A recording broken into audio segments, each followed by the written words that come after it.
मुंबई की उमस भरी दोपहर थी। हवा में एक अजीब सी ठहराव था, जैसे शहर की रफ्तार अचानक थम गई हो। शहर में रहना किसी युद्ध से कम नहीं होता, लेकिन आज रिया सेन के चेहरे पर अजीब सी संतुष्टि थी। वो अपने नए फ्लैट की चाबी हाथ में थामे खड़ी थी। 8वीं मंजिल पर बालकनी से समंदर की एक पतली रेखा दिखती थी और ऊपर खुला नीला आसमान। कुछ हफ्ते पहले तक उसकी जिंदगी उथल पुथल से भरी थी। एक जहरीले रिश्ते से बाहर निकलना, दोस्तों से कट जाना और खुद को दोबारा खड़ा करना, यह सब आसान नहीं था। लेकिन आज अपने लिए चुना गया यह नया घर उसे खुद पर फिर से यकीन दिला रहा था। एशियन ग्रैंड हाइट्स नाम जितना भव्य था, उतनी ही रहस्यमयी थी इमारत की खामोशी। ब्रोकर ने फ्लैट दिखाते वक्त कहा था, आप लकी हैं मैडम, ऊपर का फ्लैट मिलना मुश्किल होता है और आपको तो बहुत सस्ते में मिल रहा है। रिया ने सवाल किया था, इतनी बड़ी बिल्डिंग, इतना अच्छा फ्लैट, फिर भी सस्ता क्यों? ब्रोकर की मुस्कान थोड़ी टेढ़ी हुई थी। अरे मैडम, नीचे वाला फ्लैट सालों से खाली है। कुछ लोग कहते हैं अजीब अजीब चीजें होती थी, लेकिन कोई सबूत नहीं। आप जैसे पढ़े लिखे लोगों को तो इन सब बातों पर यकीन नहीं होगा। रिया ने चुपचाप सिर हिलाया था, लेकिन उसके मन के किसी कोने में एक हल्की सी लहर उठी थी। डर नहीं, पर सावधानी। कुछ दिन बहुत शांतिपूर्ण थे। रिया हर सुबह बालकनी में बैठकर कॉफी पीती और ऑफिस के प्रोजेक्ट्स पर काम करती। शहर का शोर उसके फ्लैट तक नहीं आता था और यही बात उसे सबसे ज्यादा पसंद आई थी। नीचे कोई नहीं, कोई डिस्टर्ब करने वाला नहीं। लेकिन यह शांति बहुत जल्द कुछ और बन गई। एक अजीब भयानक सन्नाटा। पहली बार कुछ असामान्य हुआ चौथे दिन रात को। रिया रात 2 बजे तक एक डॉक्यूमेंट्री देख रही थी, एक असली हत्याकांड की सच्ची कहानी। दिमाग भारी हो गया था, लेकिन उसने सोचा, डरने की जरूरत नहीं, तू अकेली है और यही तेरा चुनाव है। उसने लाइट बंद की और सोने की कोशिश करने लगी। करीब आधे घंटे बाद उसे सुनाई दिया एक भारी सी घसीटने वाली आवाज, जैसे कोई भारी चीज जमीन पर खींच रहा हो। उसने अपनी सांस रोक ली और ध्यान लगाया। आवाज सीधी नीचे से आ रही थी, फ्लैट 704 से, जो सालों से बंद पड़ा था। रिया उठ बैठी, कमरे की लाइट ऑन की और बालकनी से नीचे झांका। खिड़की बंद थी, अंधेरा था, कोई हलचल नहीं। उसने सोचा शायद कोई ऊपर वाला कुछ कर रहा होगा, लेकिन उस आवाज में कुछ था, एक गूंज, एक थरथराहट जो सीधे उसकी छाती में उतर रही थी। दूसरी रात भी वही आवाज दोहराई गई, फिर तीसरी रात और फिर लगातार 5वीं रात भी। अब उसमें कुछ और जुड़ गया था, जैसे कोई धीरे धीरे रो रहा हो, फुसफुसाहटें, कभी कभी पानी बहने की आवाजें, जैसे कोई बाथरूम में नल खुला छोड़ दे। वो आवाजें सिर्फ देर रात आती, 2 बजे से 3 बजे के बीच, और फिर गायब हो जाती। रिया का मन अब विचलित होने लगा था। उसने सोचा वो नीचे जाकर खुद देखे, लेकिन वो फ्लैट बंद था, ताले लगे थे। आखिर उसने वॉचमैन गणेश से बात की। गणेश काका, 704 में कोई रहने आया है क्या? गणेश थोड़ी देर चुप रहे, फिर बिना उसकी आंखों में देखे बोले, नहीं मैडम, वो फ्लैट तो बहुत सालों से खाली है, कोई आता जाता नहीं वहां, शायद आपको ऊपर नीचे से आवाजें लगती हों। रिया ने गौर किया, गणेश काका की आंखों में वो सच्चाई नहीं थी जो उनकी जुबान कह रही थी, वहां कुछ छिपा हुआ था। उस रात रिया ने तय किया कि वो सब रिकॉर्ड करेगी। उसने अपना मोबाइल कैमरा बालकनी की ओर सेट किया और रात भर वीडियो रिकॉर्ड किया। सुबह उसने रिकॉर्डिंग चेक की और वो पल जब उसने सुना वीडियो में एक धीमी फुसफुसाहट, वो शब्द जो किसी ने नहीं कहे थे लेकिन रिकॉर्ड हो गए थे, मैं अभी भी यही हूं। रिया की सांसें थम गई। उसने वीडियो कई बार चलाया, वो आवाज असली थी, लेकिन वो फ्लैट तो बंद था, है ना? कुछ ही दिन बाद बाथरूम की अंदरूनी दीवार पर नमी की धारियां दिखने लगी। वो दीवार बाहर की ओर नहीं थी, फिर वहां पानी कैसे आ रहा था? धीरे धीरे नमी ने एक आकार लेना शुरू किया, जैसे दीवार खुद कुछ कहना चाहती हो। रिया अब पूरी तरह उलझ चुकी थी। उसने बिल्डिंग ऑफिस में पुराने किराएदारों की लिस्ट मांगी।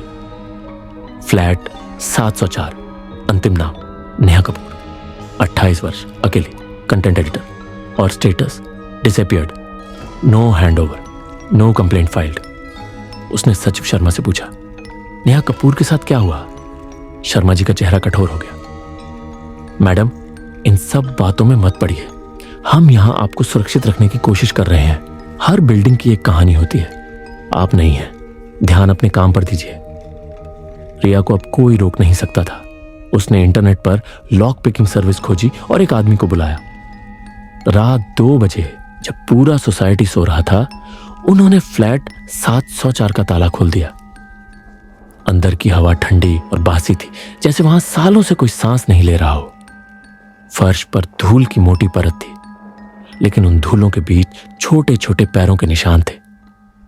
पुराने नहीं, बल्कि जैसे कुछ दिनों पहले किसी ने वहां चलकर गुजर किया हो। रसोई में जंग लगे बर्तन रखे थे, सिंक में सूखा हुआ चाय का कप और दीवार पर एक बच्चों की बनी हुई ड्राइंग जिसमें ऊपर वाला फ्लैट था। खिड़की में एक लड़की खड़ी थी और नीचे लिखा था, मुझे क्यों नहीं सुना। रिया को ऐसा लगा जैसे कोई उसकी पीठ के पीछे खड़ा हो। उसने पलट कर देखा, वहां कोई नहीं था, लेकिन उस फ्लैट की हवा में, उस गंध में, उस नमी में कोई था।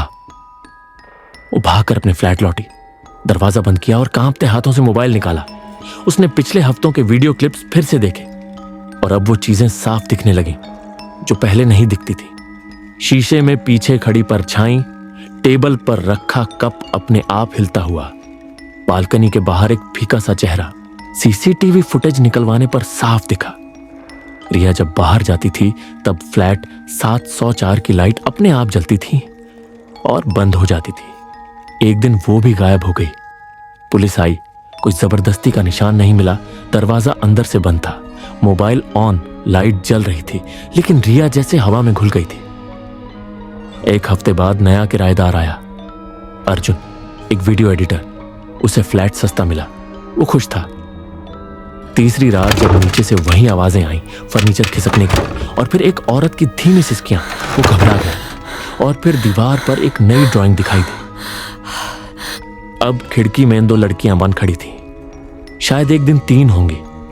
अर्जुन को यह फ्लैट उम्मीद से कहीं बेहतर लगा था। एक वीडियो एडिटर होने के नाते उसे ऐसी जगह चाहिए थी जहां शांति हो, और यह फ्लैट तो जैसे उसी के लिए बना हो। किराया भी कम, आसपास कोई शोर नहीं, और ऊपरी मंजिल से मिलती शहर की भाग दौड़ से दूर एक राहत। पहले 2 दिन वह इतना व्यस्त रहा कि किसी भी अजीब बात पर ध्यान नहीं गया। तीसरी रात जब काम खत्म करके वह बिस्तर पर लेटा, तभी उसे पहली बार कुछ अजीब सुनाई दिया। नीचे से आती एक धीमी घसीटने की आवाज, जैसे कोई भारी फर्नीचर सरका रहा हो। फिर कुछ सेकंड शांति, और फिर एक बेहद धीमी रूंधी हुई आवाज, किसी महिला की सिसकी। उसने अलार्म बंद कर दिया, लगा शायद नींद में कोई सपना दिख रहा है। लेकिन कुछ देर बाद फिर वही हुआ। इस बार उसने ध्यान से कान लगाया। आवाज बिल्कुल नीचे से आ रही थी, फ्लैट 704 से।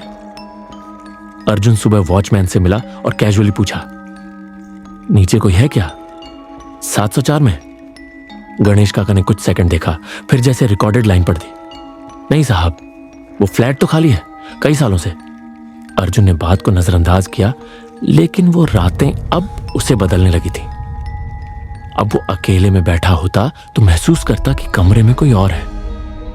उसे लगता जैसे कोई उसकी गर्दन के पीछे सांस ले रहा हो। बाथरूम का शीशा थोड़ी देर में धुंधला हो जाता, जबकि उसने पानी भी नहीं चलाया होता। उसने ध्यान भटकाने के लिए खुद को प्रोजेक्ट्स में डुबो दिया, लेकिन जल्द ही काम में भी कुछ अजीब होने लगा। जब वह क्लाइंट्स के लिए वेडिंग वीडियो एडिट करता तो हर वीडियो में 1-2 फ्रेम ऐसे आते जिसमें एक धुंधली औरत दिखाई देती, हमेशा किनारे, कभी किसी दूल्हे के पीछे, कभी समूह फोटो में एक अजनबी चेहरे की परछाई। वो इन फ्रेम्स को झूम करता, लेकिन चेहरा कभी साफ नहीं होता था, बस 2 बुझी हुई आंखें जैसे सीधे कैमरे में झांक रही हो। शुरुआत में उसने सोचा कि यह कैमरा ग्लिच होगा, लेकिन जब उसे अपनी पुरानी फाइलों में भी वही फ्रेम्स दिखने लगे, तब उसका माथा ठनका। यह कोई तकनीकी दिक्कत नहीं थी, कुछ था जो उसकी एडिटिंग में खुद को दर्ज कर रहा था। फिर एक रात करीब 3 बजे उसे नींद से एक झटके से उठना पड़ा। बिस्तर के सामने खिड़की के पर्दे हल्के से हिल रहे थे, हवा नहीं थी, कमरे में कोई खुला दरवाजा नहीं था। उसे बालकनी से नीचे झांकने की हिम्मत नहीं हुई। लेकिन हिम्मत जुटाकर भाग गया और फ्लैट 704 की खिड़की से हल्की पीली रोशनी निकल रही थी और खिड़की के पार एक परछाई उसे देख रही थी। उसने आंखें मसल ली, फिर दोबारा देखा, वहां कुछ नहीं था। उसी सुबह उसके बिस्तर के सामने की दीवार पर एक बच्चों की ड्राइंग टंगी मिली। उसमें 3 खिड़कियां थी, 3 चेहरे। उसने दीवार पर हाथ फेरा, पेपर की कोई चिपकाई हुई तस्वीर नहीं थी। वो ड्राइंग दीवार पर उभरी हुई थी, जैसे दीवार ने खुद उसे गढ़ा हो। अब अर्जुन पूरी तरह विचलित हो चुका था। वह 704 की फाइलें खंगालने निकला। पुलिस स्टेशन में जब उसने कहा कि वो फ्लैट में अजीब चीजें महसूस करता है तो पहले तो हंसी आई, लेकिन फिर एक कांस्टेबल ने उसे एक पुरानी फाइल दी। नेहा कपूर गायब, कोई सबूत नहीं, कोई बॉडी नहीं, केस बंद। फाइल के पन्नों में रिया सेन की भी फोटो थी। पिछले किराएदार इसी फ्लैट से गायब। उसने वापस लौटकर सीसीटीवी फुटेज मंगवाई और उसमें जो उसने देखा, उसने उसकी रीढ़ में बर्फ उतार दी। फुटेज में रिया को जाते देखा गया, दरवाजा बंद करती है, लेकिन उसके पीछे एक परछाई अंदर जाती है। कैमरा उस परछाई को ठीक से कैद नहीं कर पाया। एक धुंधली आकृति, मानो धुआं हो या स्मृति। उस रात अर्जुन को जोर की बेचैनी हुई। उसे लगा जैसे उसकी सांसें कोई खींच रहा हो। अचानक उसका लैपटॉप अपने आप चालू हुआ। स्क्रीन पर एक पुराना वीडियो चलने लगा, नेहा कपूर के व्लॉग का कोई अंश। वो कैमरे से कह रही थी, अगर मैं गायब हो जाऊं तो जान लेना कि वो यहीं है। वो मेरी यादों में घुल गई है, मैं उसे बाहर नहीं निकाल पाई, लेकिन वो अब मेरी तरह किसी और में समा जाएगी। वीडियो फ्रीज हो गया। अब अर्जुन को कुछ समझ आने लगा था। ये कोई आत्मा नहीं थी, ये एक स्मृति थी, इतनी तीव्र, इतनी पीड़ा भरी कि वो दीवारों, फ्लोर, कैमरों और दिमागों में समा गई थी। नेहा कपूर की तड़प, रिया सेन की खोज, सब उस स्मृति का हिस्सा बन चुके थे। वो सिर्फ एक डर नहीं था, वो एक विरासत थी। और अब वो विरासत अर्जुन तक पहुंच चुकी थी। अगली सुबह अर्जुन अपने ऑफिस नहीं पहुंचा। किसी ने उसे बिल्डिंग छोड़ते नहीं देखा।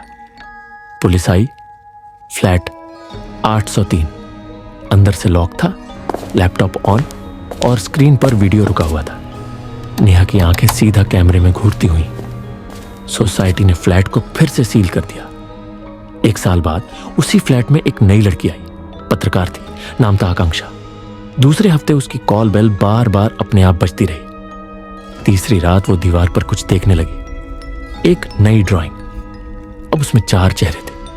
हर बार जब कोई उस फ्लैट में आता है, दीवार में एक नया चेहरा जुड़ जाता है और हर बार वो आवाज रात के सन्नाटे में लौटती है, मैं अभी भी यही हूं। यह थी कहानी उस रहस्यमयी अपार्टमेंट 703 की, जहां रिया, नेहा और अर्जुन तीनों किराएदार एक एक करके ऐसे गायब हो गए जैसे वो कभी यहां रहे ही ना हो। आज तक किसी को नहीं पता कि उनके साथ क्या हुआ और शायद कभी पता भी न चले।